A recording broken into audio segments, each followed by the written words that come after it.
안녕하세요. 이번 시간에는 우리는 이제 수치화된 데이터에만 반응하는 경향이 있다. 이것이 가지는 문제, 그리고 우리가 좀 더 발전하기 위해서 어떤 방식으로 접근해야 하는지에 대해서 좀 얘기를 해보려고 합니다. 일단 여러분들에게 제가 해결책을 제시하는 것보다 특정 생각을 전달하고 독특한 관점을 전달하는 거, 이거 하나만으로도요, 사실은 굉장히 어느 정도는 효과가 있어요. 그러니까 머리를 복잡하게 만드는 거지. 근데 우리나라 사람들 특징이 정답이 정해진 거를 굉장히 좋아해요. 선생님 어떻게 해야 될까요? 선생님 이렇게 해도 될까요? 선생님 이렇게 해야 되나요? 이런 거 되게 좋아하거든요. 그러니까 매일매일 겪는 일이에요, 저는. 그러니까 근데 중요한 건 인생이라는 게 정답이 없거든요. 제가 늘 말씀드리지만 진짜 나이 많이 먹은 이제 뭐 할아버지들, 뭐 할머니들 이렇게 얘기해보고 뭐 그런 분들의 얘기를 들어본다고 해서 뭔가 이렇게 진리가 있거나 그러지도 않아요. 근데 각자 자기의 소신대로 사시는 거지. 그러니까 인생은 결국에는 다 죽고 결론이 이미 정해져 있기 때문에 결국에는 우리가 어떤 방식으로 산다고 해서 남한테 피해만 주지 않는다면 어느 정도까지는 다들 이해해 준다는 거죠. 그런데 중요한 건 이게 너무 어렸을 때부터 강한 교육이 획일화되다 보니까 특정한 방식으로만 살려고 그래요, 사람들이. 근데 그거를 깨야 되거든요. 그래야 이제 뭘 해도 잘할 수가 있어요. 근데 이게 우리나라 사람들이 사기 범죄가 많은 이유 중, 그 잘 당한 이유 중 하나가 그러니까 이게 어떤 사기꾼이 어떤 이런 얘기를 했대요. 그러니까 지식 수준이 보편적으로 다른 나라에 비해서 좀 높거든요, 우리나라 사람들이. 근데 그런 사람들이 지식의 모순이라고, 그 사람들이 아는 지식선에서만 이렇게 왔다 갔다 해주면은 오히려 더 잘 속는데요. 그러니까 그 사람들이 아는 상식선에서 이렇게 사기를 칠 거를 이렇게 딱 휘뚜루마뚜루 하는 거지. 그러니까 오히려 잘 알기 때문에 더 손해보는 경우가 많다라고 할 정도로 사기꾼들은 그런 거를 잘 이용합니다. 오히려 그러니까 어설프게 아무것도 모르면 어떤 특정한 제안이 와도 그냥 뭐 아우 싫어요, 저는 돈 쓰기 싫어요, 뭐 이렇게 하고 맞는데, 이제 사기를 좀 이제 상대방이 치려고 할 때 이 사람이 좀 많은 단어라든지 뭐 어떤 좀 친숙하게 느낄 만한 것들을 이렇게 얘기하면 이제 거기 딸려가는 거야. 근데 팀노바 같은 경우는 이게 새롭잖아요. 아, 무슨 코딩 교육에 하브루타를 하고 토론식 교육을 하고 막 이러니까 이제 거기서 좀 이상하게 생각을 하는 거죠. 어떻게 저게 가능하냐 이거지. 그리고 저는 이제 제가 그 지금까지 8년 동안 학생들을 단 한 명도 책임을 안 져본 적이 없거든요. 저는 항상 모두 다 제가 직접 이력서 검토해서 다 구직시키고, 다 취업시키고, 지금까지 취업 원하는 친구도 치고 제가 취업을 안 시켜본 적이 없어요. 8년 동안 그렇게 많은 졸업생들을 한 명 한 명 다 그렇게 보냈거든요. 근데 아무리 이렇게 하고 교육청이 아무리 인증을 해도 여러분들, 그러니까 익숙하지가 않으니까 그 설득이 잘 안 되는 거예요. 어떻게 개발자가 5천으로 가, 신입 개발자가 무조건 3천 정도만 돼도 잘 간 거지, 이런 사상들이 주입돼 있어, 대부분의 개발자들한테. 이게 되게 위험한 거거든요. 근데 이런 고정관념이 똑같이 있어요. 우리가 이제 그 뭐 경험치 300 또는 레벨 30 뭐 이런 식으로 좀 수치화돼서 성장한다라는 생각을 가지게 되는 이유가, 일단 학교 때부터 이런 경향이 좀 있어요. 학교 다닐 때 보면 여러분들 나실까 본데, 뭐 모의고사 때부터 다 점수야. 그러니까 주입식 교육의 장점은 문제를 외우게 해서 그걸 맞추면 점수를 3점씩 주는 수치화된 점수가 되게 눈에 딱 보여서 우리 학교 전교 1등과 우리 학교 전교 꼴등이 바로 보이는 그런 방식으로 할 수 있어서 되게 직관적이고 되게 심플해요. 근데 이런 방식으로 어렸을 때부터 우리가 오랫동안 교육받다 보니까 그런 점수를 내지 못하면 내가 굉장히 문제가 많은 사람인 것처럼 보이게 되는 거예요. 사실 뭐 우리가 전교 1등한 친구들이 만약 의사가 다 됐다고 칩시다. 그러면은 우리 사회 구성원이 의사만 필요한 건 아니거든요.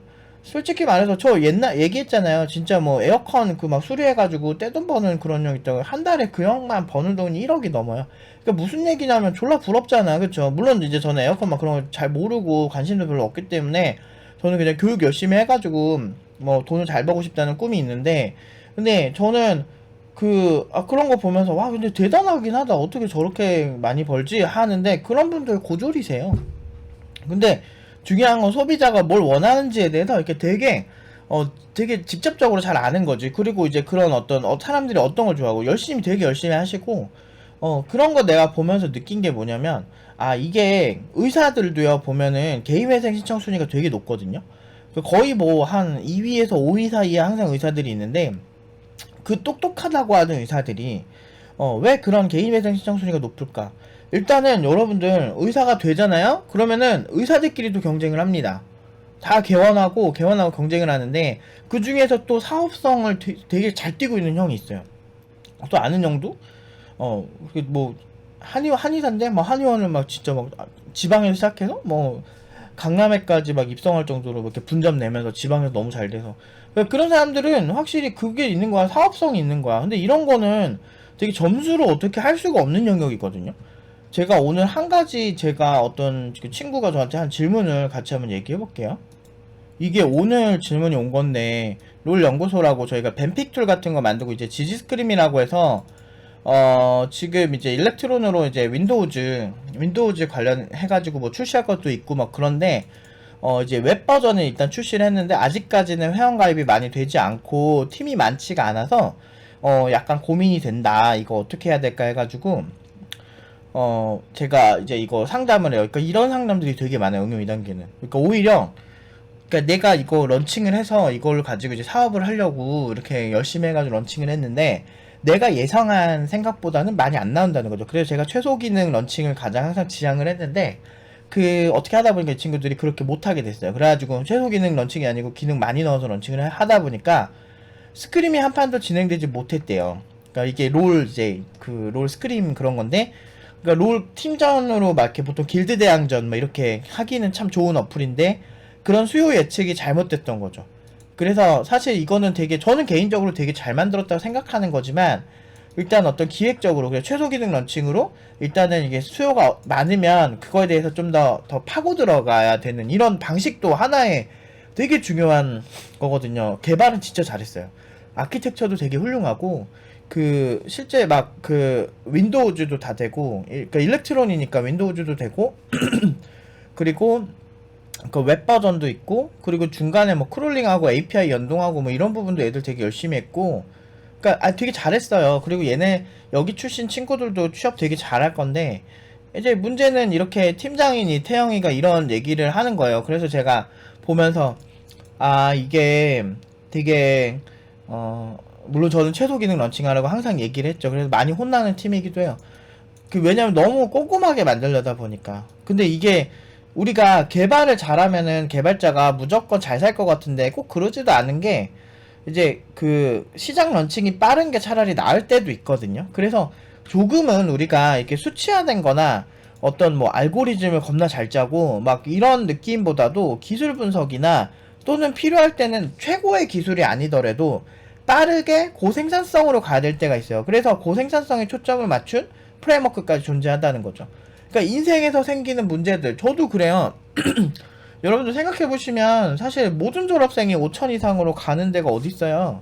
근데 우리밖에 없어요. 그 모든 졸업생 단 한 명도 안 빼놓고 고졸 다 포함해서 제가 뭐 교육청에 항상 인증도 하고 그런 게 인정받고 싶으니까. 근데 이게 쉽지가 않은 거야. 아까 제가 말한 것처럼 인간은 자기가 익숙하지 않은 데이터, 익숙하지 않은 걸 인정하고 싶어 하지 않아요. 특히나 우리나라 사람들처럼 되게 이렇게 교육 수준이 높은 사람들이 많은 경우에 더 심해요.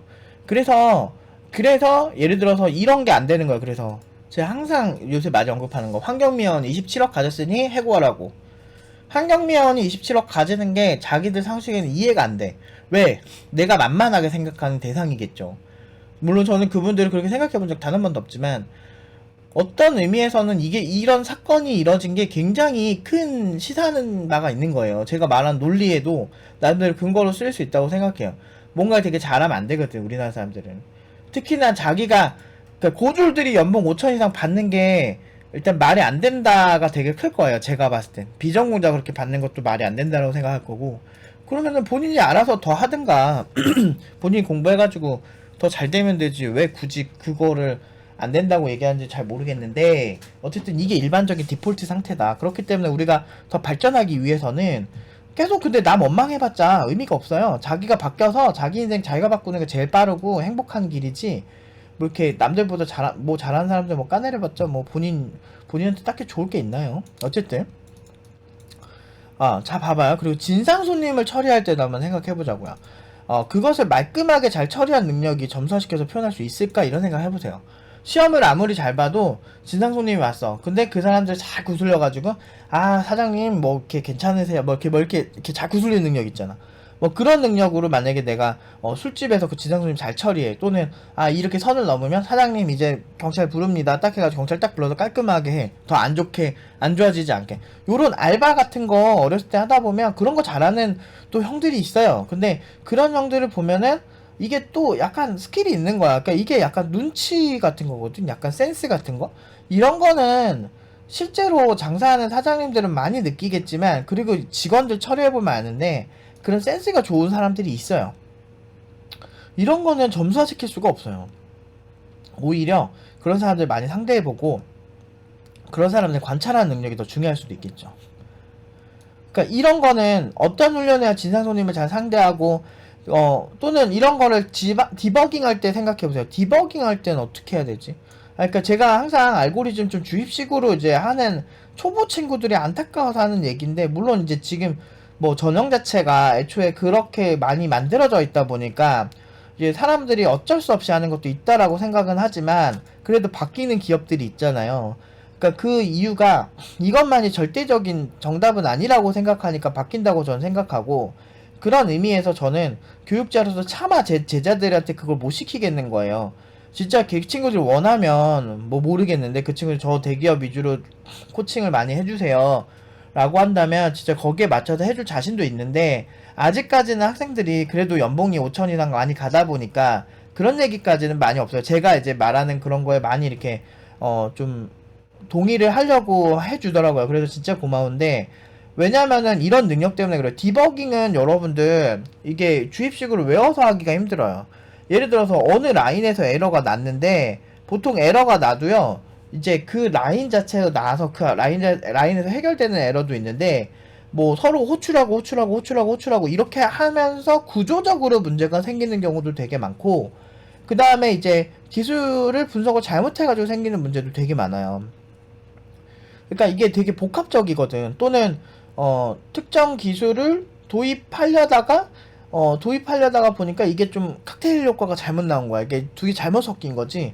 뭐 그렇게 해서 하는 거는 또 구조를 또 봐야 되고, 검색하면은 문제가 해결되는 것만 여러분들이 주로 작업을 하신다면 그거는 사실 물론 이제 어려운 것도 검색하면 나오기도 하지만, 제 생각에는 아직 개발에 대해서 너무 이렇게 1차원적으로만 하고 있는 거예요. 검색했을 때 해결되는 버그만 있다는 건 그렇게 막 난이도가 높은 작업이 아니고, 보통 이제 여러분들을 존경하고 진짜 뭐 잘한다고 하는 개발자들 보면 기존에 없던 패러다임을 만드는 경우가 되게 많거든요.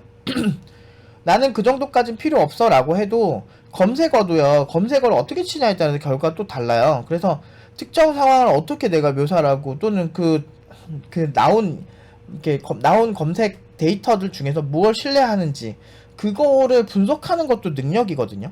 요새 웬만한 개발자들 순수하게 옛날처럼 가나의 수공업으로 안 짜요. 코딩 안 해요.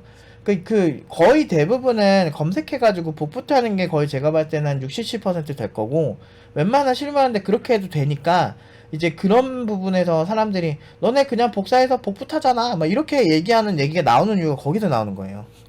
딥노바한테도 예전에 그런 이제 누명 같은 게 쓰긴 했는데, 물론 복붙 많이 하죠. 근데 그거는 모든 개발자들 마찬가지고요. 안 할 수가 없어요. 국내에서 잘한다는 개발자들도 모든 코드를 외우고 다닐 수가 없어요. 그래서 초기 코드 만들 때는 공식 홈페이지에서 복붙하라고 애초에 매뉴얼 다 만들어 놔요. 복붙 안 하는 게 멍청한 거고요. 그거는 공식 홈페이지에서 이렇게 해주세요라고 하우투라고 많아요. example 같은 것도 되게 많고. 그러니까 그런 거를 마치 되게 못하는 사람처럼 몰아가는 이상한 그게 정서가 있다니까. 그러니까 그게 안 그래요. 모든 다 그래요. 윈32 API도 그렇고, 옛날부터 그 매뉴얼대로 하라고 하는 거예요. 원래 매뉴얼 보고 개발하는 거예요. 원래 그게 맞아요, 개발자가. 그렇기 때문에 어느 정도는 검색을 해야 되는데, 내가 원하는 그런 결과값을 나오게 하는 검색어, 그리고 내가 원하는 그 어떤 특정 결과를 내가 이걸 이렇게 처리했을 때 이게 잘 될 것인가, 또는 개발자들마다 글을 잘 쓴 사람이 있고 못 쓴 사람들이 있는데, 그러니까 글을 잘 쓰는 게 꼭 실력이 있다는 척도는 아니거든요. 근데 글은 잘 못 썼는데 내용은 되게 좋은 이런 사람들이 있는데, 그런 걸 좀 어떻게 센스 있게 좀 알아듣고 내 프로젝트 딱 도입할 수 있는 뭐 그런 능력들, 뭐 이런 것들이 되게 중요해요. 사람의 어떤 실력을 향상시킬 때. 그리고 이제 뭐 한 30% 정도는 자기가 순수하게 대부분 짜야 되는데, 그 30% 정도 그 순수하게 짜야 되는 부분들이 사실은 기존에 검색해도 잘 안 나오거나 우리 회사에 좀 특수한 경우도 되게 많거든요. 그러니까 그런 경우 때문에라도 사실은 제가 오늘 강조하고 싶은 건 늘 비슷하게 강조하지만 창의성이 중요하다는 거예요. 근데 이런 창의성을 발전시키기 위해서는 수치할 수 없는 제3의 능력에 집중할 필요가 있고, 그러기 위해서 팁도바에서 하브르타 토론식 교육과 패턴 교육법, 세계관 교육법을 저희는 쓰고 있는데, 그러니까 이 사람의 뇌를 가만히 놔두지 않는 방식이에요. 그러니까 다양하게 생각하고 다양하게 사고하게 계속 자극을 주는 방식으로 제가 가고 있거든요. 이게 어린아이들만 그렇게 창의력 교육을 해야 된다고 생각하는 경우도 있는데, 아니에요. 나이 먹을수록 오히려 더 고착화되기 때문에 저런 교육들이 되게 많아야 돼요. 실무에서 보면 스펙은 되게 좋고 똑똑해 보이는데, 제가 교육하면서도 많이 보는데, 우리나라 최상위권 대학이에요. 서영고 나왔는데 오히려 이렇게 조금 창의적으로 문제를 해결해야 되는 경우에 되게 약한 친구들 많아요. 그 서영고 되게 많을게요. 지금 뭐 해외에 있는 해외 대학 그 분들도 많고 명문대 출신도 되게 많고, 생각보다 고졸들도 많은데 팀들만 독특해요. 최상위권 명문대 아니면 고졸들, 이런 친구들도 되게 많이 오는 그런 곳인데, 근데 여기서 제가 이렇게 교육을 하다 보면 항상 되게 의외인 경우가 있어요. 그러니까 뭔가 외우는 거는 진짜 기똥차게 해. 나보다 훨씬 나. 전 기억력이 별로 안 좋아서. 그런데 여기서 특정 상황이 있을 때 이렇게 비틀어서 생각해보고 다양한 다각적으로 생각하는 능력이 부족한 친구들 진짜 많더라고요. 근데 좀 어렵고 여러분들이 뭔가를 좀 잘하고 CTO급으로 뭔가 해결하다 보면 결국에는 일반 개발자가 못하는 그런 걸 해결해야 되는데, 그런 걸 위해서 설계하는 것도 그렇고 뭐든 어떻게 수치화시키기, 점수화시키기 힘든 그런 부분에서 훈련을 제가 많이 시키는데, 이런 걸 공감대를 얻기가 좀 힘들더라고요. 그러니까 알고리즘 문제 테스트가 장점이 그런 거잖아요. 점수화가 되게 잘 되잖아요. 너가 이제 하나 맞췄다, 두 개 맞췄다 이렇게 하는데, 근데 이런 방식들의 가장 큰 단점이 문제가 낸 사람이 정답을 정해버리니까 그걸 그대로 외우게 돼서 무조건 상식적으로 이게 이거다라고 그 고착화 시켜버려요. 그러니까 생각할 만한 여지를 안 줘, 사람들한테. 그러다 보니까 이제 여러분들 그 많이 보시면은 그런 거 있잖아요. 그 보면 그 수능 문제 관련 이슈. 자, 예전에 최승호 시인이 작가가 모르는 작가의 의도라고 해가지고 수능 문제에서 그 출제자가 어떻게 냈는데 작가가 그 문제 풀었는데 틀렸어. 뭐 이런 거 되게 많거든요. 작가들이 틀려. 작가가 그 작가가 글 쓴 작가의 의도는 이렇게 해가지고 문제를 냈는데 그걸 틀린 거야. 그 수능 출제자가 정답이라니까. 이렇게 된다니까요. 이게 문제예요. 실제 작가는 문학적으로 굉장히 훌륭한 작품들을 만들지만 그거는 굉장히 창의성의 영역인데, 그렇게 만들어 놨더니 어느 수능 출제자가 그냥 야, 저 문제 작가는 이런 생각으로 이걸 썼어. 이런 거 있잖아요. 내 시 출제 문제 나도 모두 틀렸다. 나와 이런 문제가 진짜 되게 비일비재해요. 시는 시험 출제자의 것. 한국 문학교육의 현실에서. 이게 2009년도에 그런데 아직도 그래요. 제가 봤을 땐 지금 코딩도 그렇다니까요. 그러니까 많은 친구들이 현업에 데뷔한 다음에 좀 시간이 좀 지나서 팀노바에 오는 경우가 되게 많아요. 요새 진짜 현업 개발자분들도 많이 오시거든요. 근데 그런 거 보면 대부분 이런 센스적인 부분에서 많이 무너져 있어요. 공부를 어떻게 하는지도 잘 모르고. 그러니까 그런 거를 이제 좀 잘해야 나중에 CTO급이 돼도 누군가를 가르치기도 좋고, 그리고 그러니까 기본적으로 가져야 될 그런 것들이 많이 필요해요. 그래서 왜라는 질문이 되게 중요한데, 저희가 팀노바에서는 저희가 코칭을 하니까 이게 어느 정도 잘 되게끔 만들어져 있는데, 이제 개인이 이 방식을 따라하려면 좀 이상해 보일 수 있어도 스스로에게 가르치면서 자신의 알고리즘을 본인에게 설득을 하는 겁니다. 그러니까 예를 들어서 저는 이렇게 해요. 아, 이게 지금 코드가 여기 이렇게 전개되면 이런 문제가 생길 수 있어. 그러면 내가 여기다가 주석을 써놓고 뭐 이러면서 혼잣말해요. 그 가끔 보면 귀신 들린 것 같이 이렇게 보일 수가 있는데, 비기된 것처럼. 근데 이제 그런 식으로 그게 좀 부담스러우면 주석으로 그런 식으로 대화식으로 자기와 대화를 하세요. 저는 주석으로 항상 뭐 작업하기 전에 주석으로 진짜 작업해야 될 내용들이나 생각하는 문제점, 우려해야 될 점, 내가 뭐 그런 걸 연습장과 이제 그 주석으로 이제 코드에 대략적으로 부분을 써놔요. 바로바로 코딩 안 합니다. 그리고 오늘 해야 될 거를 미리 대화식으로 써놓고, 우리가 아무리 코드가 편해도 내가 대화식으로 한글로 치는 것보단 덜 편하거든요. 그래서 그런 식으로 내가 오늘 해야 될 목표랑 그 여기서 문제점, 그리고 여기 이렇게 했을 때 생기는 문제가 생길 것 같은 뭐 이렇게 의문점들 같은 거 좀 적어놓고 코드를 짜면 아무래도 좀 완성도가 좀 높아지는 경향이 있습니다. 그래서 구조도 많이 그리고 이렇게 좀 다각적으로 작업을 하세요. 무조건 내가 코드니까 이거를 해결할 수 있는 알고리즘이 하나만 찾아내지 마시고 여러분들 스스로 그 알고리즘을 이렇게 하면 더 좋지 않을까? 이렇게 하면서 최적화도 해보고 질문을 되게 코드에 다각적으로 한번 해보시면서 코드 작업을 하시는 게 되게 좋아요. 저는 코드에 있어서는 정답이 없다라고 생각해요. 좋은 코드가 있을 뿐인데 사실 우리가 좋은 코드라는 게 정말 나오기가 힘들어요. 그래서 일단은 그냥 편하게 해보자. 우리가 사실 그렇잖아요. 우리가 처음에 여러분 공기청정기 살 때 막 500만원 막 1000만원씩 하는 뭐 블루웨어 이런 거 사십니까? 처음에? 아니죠. 멸균실이나 이렇게 아픈 사람들이 있는 곳에서는 멸균용으로 해야 될 수 있겠죠. 그게 크리티컬한 사람들한테. 근데 우리 집에서 쓸 때는 한 20만원짜리면 돼요. 그것만으로도 훌륭하죠. 샤오미 8만원짜리도 너무 좋고. 그러니까 그런 정도만 써도 되잖아요. 일반인이라면. 그러니까 처음부터 그렇게 극단적이고 처음부터 완벽한 코드를 짜려고 하는 게 졸라 웃긴 거예요. 제가 봤을 땐 코드는 이만큼 완성도를 만들려고 노력을 하는데 그 외적으로 구조나 이 기술의 뭐 시작 어원 뭐 예를 들면 뭐 역사적인 부분에서 예를 들어서 인공지능 기술은 막 되게 다들 많이 쓰는데 실제로 막 머신러닝이랑 뭐 딥러닝에 대한 차이도 얘기 못하고 뭐 그러니까 뉴런에 대해서 뉴런을 이렇게 따라하고 또 대략적으로 인공지능 장르에 모르는 사람들도 너무 많이 봐요.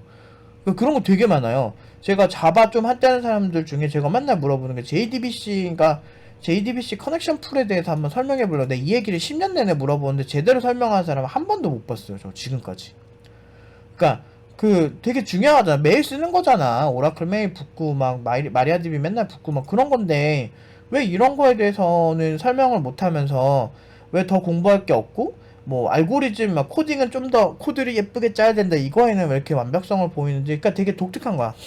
그러니까 코드는 눈에 바로 보이는 거고 이제 결과적으로 이제 내가 아키텍처로 분석하고 이런 거는 바로 보이는 게 아니고 질문할 때만 대답을 하는 거라고 생각하는데 우리 문제가 해결될 때는 이런 추상적인 영역들 그리고 수치화될 수 없는 영역들이 분명히 존재한다. 그렇기 때문에 이런 수치화의 함정에 빠지지 않으셨으면 좋겠다. 그래서 좀 이렇게 다각적으로 그리고 독특하게 공부를 해보시면서 여러분들 타입을 좀 찾아가셨으면 좋겠어요. 저는 이런 식으로 이제 새로운 이제 교육법이나 이런 것들을 많이 이렇게 차용을 하고 학생들에게 도입을 해서 지금까지 항상 매년 좋은 결과가 나올 수 있었던 것 같습니다.